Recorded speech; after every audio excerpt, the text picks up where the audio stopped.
வணக்கம் மக்களே, welcome to the fences show. இன்னைக்கு ஷோல நம்ம பார்க்க போறது சந்து சாம்பியன் அப்படின்ற ஒரு ஹிந்தி மூவியோட ரிவ்யூ. இந்த படம் பாத்தீங்கன்னா இந்த வீக்கெண்ட் தியேட்டர்ஸ்ல அவைலபிளா இருக்கு. இந்த படத்துல கார்த்திக் ஆரியன் தான் லீட் கேரக்டர் ப்ளே பண்ணிருக்காரு. அண்ட் இந்த படத்தை கபீர் கான் தான் டைரக்ட் பண்ணிருக்காரு.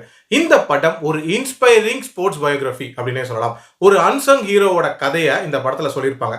யார் அந்த அன்சங் ஹீரோ அப்படின்னு கேக்குறீங்களா? அவர் வேற யாருமே இல்ல, முரளிகாந்த் பெட்கர் அப்படின்ற ஒரு நபர் தான். இவர் என்ன சாதனை பண்ணிருக்காரு அப்படின்னு பாத்தீங்கன்னா, இந்தியாவோட ஃபர்ஸ்ட் பாரா ஒலிம்பியன் சாம்பியன், அதுவும் 50 மீட்டர் ஃப்ரீ ஸ்டைல் ஸ்விம்மிங்ல வந்து அடிச்சிருக்காரு. இன்ஃபேக்ட் இது ஒரு மிகப்பெரிய அச்சீவ்மெண்ட் தான். பட் இதை பத்தி நிறைய பேருக்கு தெரியவே தெரியாது. ஈவன் ஸ்போர்ட்ஸ் சர்க்கிள்ல இருக்கிறவங்களுக்குமே தெரியவே தெரியாது. ஏன் இந்தியன் கவர்மெண்ட்டே இவருக்கு வந்து 2018 தான் வந்து பத்மஸ்ரீ அவார்டே கொடுத்திருந்தாங்க அப்படின்னே சொல்லலாம்.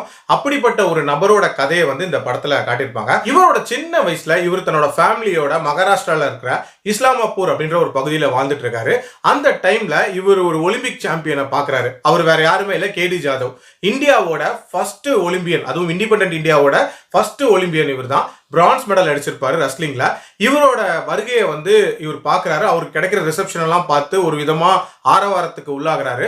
அண்ட் நம்மளும் இதை மாதிரி இந்தியாவுக்கு மெடல் அடிச்சு பெருமை சேர்க்கணும் அப்படின்ற ஒரு கனவை வந்து எடுத்துக்கிறாரு. அதனால வந்து இவர் ரெஸ்லிங் பிராக்டிஸ் பண்ண ஆரம்பிக்கிறாரு.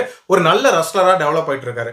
அந்த டைம்ல தான் எதிர்பாராத சில சம்பவங்களால வந்து ஊரை விட்டு ஓடி போகிற மாதிரியான ஒரு சூழ்நிலை உருவாகுது. மிலிட்ரியிலையும் ஜாயின் பண்றாரு. அண்ட் பாக்ஸிங்கை வந்து ஸ்போர்ட்டா அவர் எடுக்க ஆரம்பிக்கிறாரு. அதுக்கப்புறமேட்டு அண்ட் ப்ரொஃபஷனல் பாக்ஸராகவே மாறிடுறாரு அப்படின்னே சொல்லலாம். இன்ஃபேக்ட் வேர்ல்டு மிலிட்ரி கேம்ஸ்க்காக இந்தியாவை ரெப்ரசென்ட் பண்ணி சில்வர் மெடல்லாம் அடிச்சிட்டு இருப்பாரு. அடுத்தது ஒலிம்பிக் தான் அப்படின்ற மாதிரி பயங்கர கனவோட இருக்கிற அவரோட வாழ்க்கையில ஒரு மிகப்பெரிய டிராஜடி நடக்குது. அதுல அவரோட கால்களை இழக்கிறாரு. அதுக்கப்புறம் அவரோட லைஃப்ல என்னென்ன சேலஞ்சஸை ஃபேஸ் பண்றாரு, எப்படி ஒரு பாரா ஒலிம்பிக் சாம்பியனா மாறுறாரு, அண்ட் அவருக்கு கிடைக்க வேண்டிய ரெகக்னைசேஷன் அப்படின்றது கிடைச்சதா இல்லையா அப்படின்ற மாதிரி நிறைய விஷயங்களை சொல்லக்கூடிய ஒரு படம் தான் இந்த படம். எனக்கு இந்த படத்துல பிடிச்ச விஷயம் அப்படின்றது முரளிகாந்தோட கதையை இவங்க வந்து எடுக்கணும் அப்படின்ற அந்த தாட். ஆக்சுவலா அவரை பத்தி நம்ம கேள்விப்பட்டதே ரொம்ப கம்மியா இருக்கும். அது மட்டும் இல்லாம இவரோட லைஃப்லயே பாத்தீங்கன்னா ஏகப்பட்ட சம்பவங்கள் நடந்திருக்கு, பயங்கர இன்ஸ்பைரிங்கா. இன்ஃபேக்ட் இவர் கால் வைக்கிற இடம் எல்லாமே ஒரு மாதிரி கன்னிவெடியா தான் இருந்திருக்கு.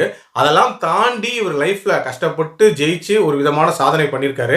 அது வந்து பாக்குறதுக்கு உண்மையிலே ஒரு இன்ஸ்பைரிங்கான ஒரு ஜேர்னியா தான் இருந்துச்சு. அண்ட் இந்த படத்துல நிறைய காட்சிகளை படமாக்கின விதம் அப்படின்றதுமே மிரட்டி விட்டுருந்தாங்க அப்படின்னே சொல்லலாம். குறிப்பா சொல்லணும் அப்படின்னா ஒரு 3 காட்சிகளை சொல்லுவேன். ஃபர்ஸ்ட் திங், அந்த இன்டர்நேஷனல் பாக்ஸிங் ஈவெண்ட், அதுவும் அந்த டர்க்கி பிளேயரோட நடக்கிற மேட்சா இருக்கட்டும் அண்ட் அந்த உகாண்டா பிளேயரோட நடக்கிற மேட்சா இருக்கட்டும், ரெண்டுத்தையுமே சூப்பரா காட்டியிருந்தாங்க. அதே மாதிரி அந்த கிளைமேக்ஸ்ல வரக்கூடிய அந்த ஸ்விம்மிங் ஈவெண்ட் அதையுமே வந்து மிரட்டி விட்டுருந்தாங்க அப்படின்னே சொல்லலாம். எல்லாத்துக்கும் மேல இவருக்கு அந்த கால்கள் போகும்ல, அந்த வார் சீனை இவங்க படமாக்கின விதம் அப்படின்றது அல்டிமேட்டா இருந்துச்சு. எந்த சமயத்துல என்ன நடக்க போகுது அப்படின்ற ஒரு எக்ஸைட்மெண்ட்டை சூப்பராகவே தூண்டிருந்தாங்க.